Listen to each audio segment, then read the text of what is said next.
On deck for Don Winslow. Stand by for action. Stand by for adventure. Stand by for Don Winslow of the Navy, brought to you Monday through Friday each week by the makers of delicious Post Toasties.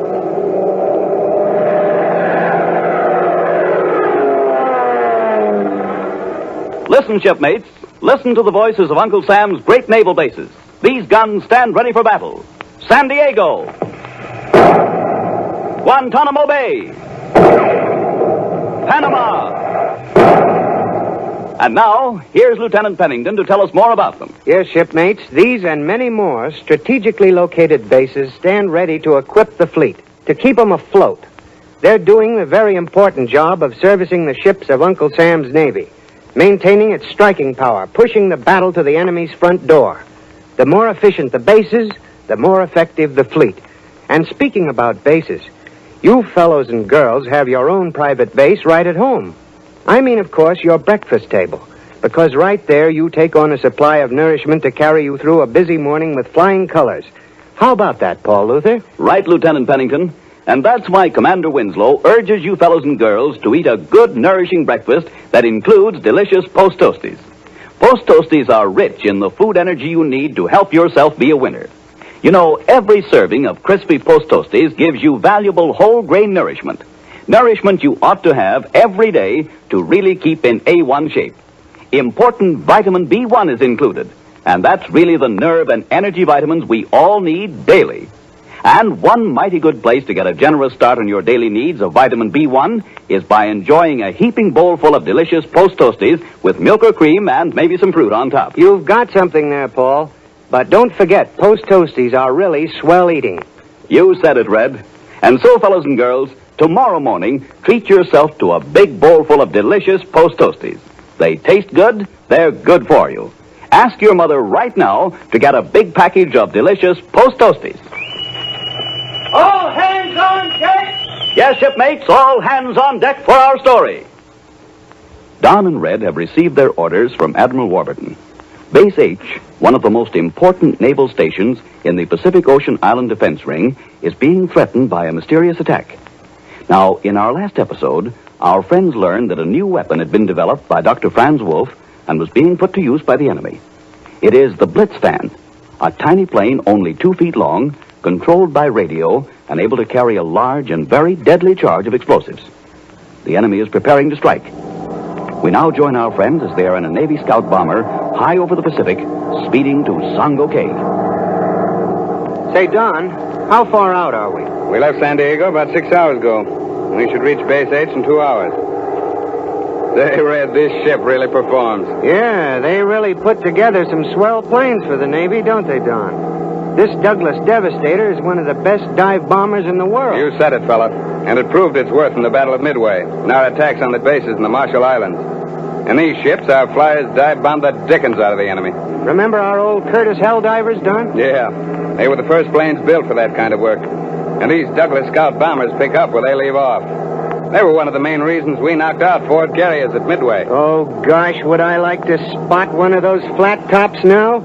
We'd really give them a massage. Save your energy, Red. You're going to need it when we get to Sango Cay. Our work is really cut out for us this time. Yeah, did you get that map of the island from the Admiral? Oh, yeah. It's in that side pocket if you want to look at it. Thanks. But gosh, when you think of all the water around Sango Cay, and that the two-man subs could be anywhere in the ocean ready to send out those Blitz fans, what a headache. Yes, it is, Red. But not quite as big as you're making it. Oh, no? No. Von Koloff has sure thought of everything. Using the submarines, the Blitz fans can come from half a dozen different directions. I know, but there's one flaw in his plan, Red. And I think we can get him through that. What do you mean? The small two-man subs. Say, I know what you're getting at. The short cruising range. Right. The same fact that tipped his hand when he was working against the convoy command. Those two-man subs must have a base nearby. Wait a minute. Let me check the map again. No, I don't think you'll find it there, Red. No, you're right. I thought maybe there'd be another island somewhere in striking range of the base. Red, do you remember those names on that piece of paper? Sure. How could I forget them? And we've got them all pretty well explained now, haven't we? Well, most of them. Let's see. There was Von Koloff, check. Right. El Cardin, check. Mm-hmm. Sango K, check. Yep. Hey, a ship. Couldn't that be what we're looking for? A base for the two-man sub? That's what I was driving at, Red. Must be the refueling station. Yeah. And again, Admiral Warburton said the transmitter for the Blitz fans is too big to be carried in the submarines, so it must be installed on the ship. But how would that work? Well, it's only a guess, Red.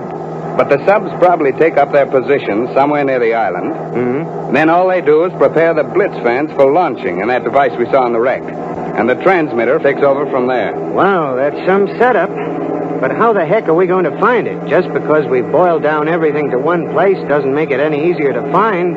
The ocean is still just as big. Von Koloff is dangerous, Red. He'll have agents on shore to spy on the base. The fact that the two unexploded Blitz fans were found on the island makes me positive this first attack was really a test. And there must be some men on the islands observing the results of the flight and making corrections on the range and course. Skipper, you sound awfully positive. It'd be a shame if you had to eat those words.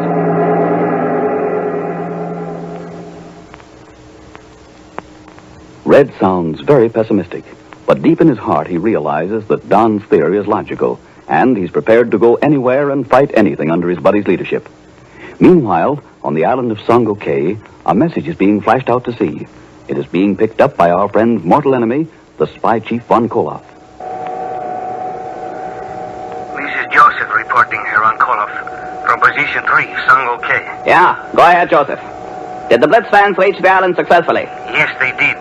They came down in the jungle outside of Base H. Good. Then the test was a success? Yes, Herr Von Koloff. But a patrol of American sailors stumbled across the machines before we could reach them. They reported to Commander McLaughlin. Couldn't you stop them, you dumbcut? No, they were too many for us. However, we did manage to recapture the flying machines. They very stupidly left only one sailor on guard. It was simple to dispose of him and remove them. I shall leave the Corazabo in the FO92. Take the Blitz fans to the beach on the east side of the island, our usual meeting place. Wait there for me and take care not to be discovered. The recognition signal will be the same? Yes. I shall arrive sometime around midnight. Do not fail to be there. You can rely on me, Herr Von Koloff. Another thing. We have launched another Blitz fan. This time with a full load of explosives. Be prepared to give me a full report on the result. Signing off. This will be the greatest success of my life. Those stupid fools, Winslow and Pennington, thinking they could stop me. The destruction of Base H will show them.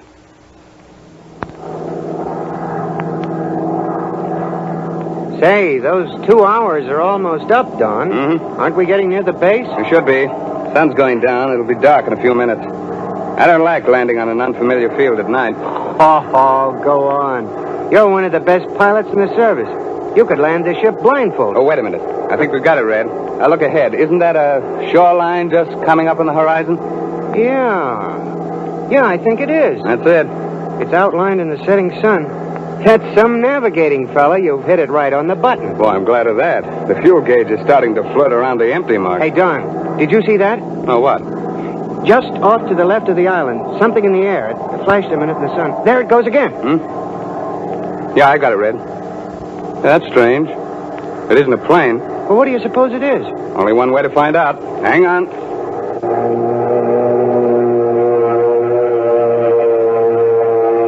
There it is again. We're coming right up to it. Don't lose it. Okay. Level off. We're right over it. Wow, will you look at that?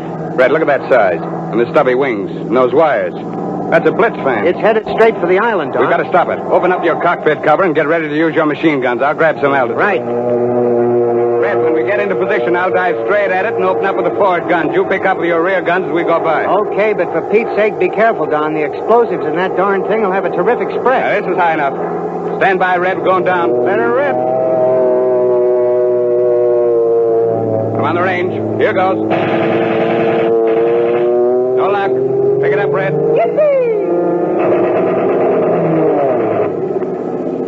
This will get it. Look out, Don. Hold on. Don't lose control. The elevators. And the rudder don't answer. Oh, they've been ripped to pieces. We're going down. Hang on. We're too low to jump.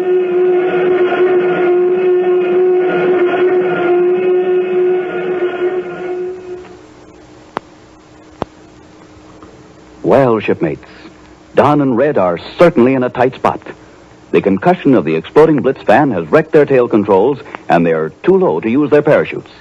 How can they get down safely? Shipmates, you want to be ready, willing, and able to give your best. So make up your mind right now to follow the sensible rules we've told you about. Get lots of sleep, out-of-door exercise, and eat good, nourishing food.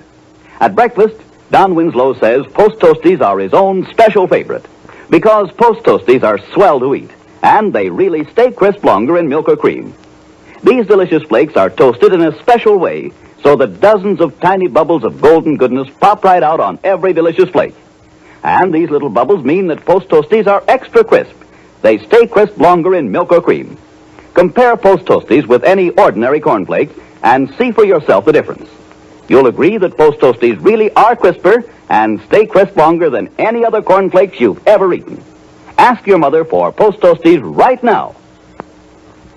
Well, fellows and girls, in their new adventure, Don and Red have already come up against the work of the enemy. They have succeeded in destroying a Blitz fan, but their plane is in desperate trouble. So don't miss next Monday's thrilling episode. Be on deck, same time, same station, same call to action. All hands on deck for Don Winslow. All hands on deck. All hands on deck. Don Winslow of the Navy is presented Mondays through Fridays by the makers of nourishing Post Toasties, the delicious cornflakes that stay crisp longer in milk. This program came to you from New York. This is the Blue Network.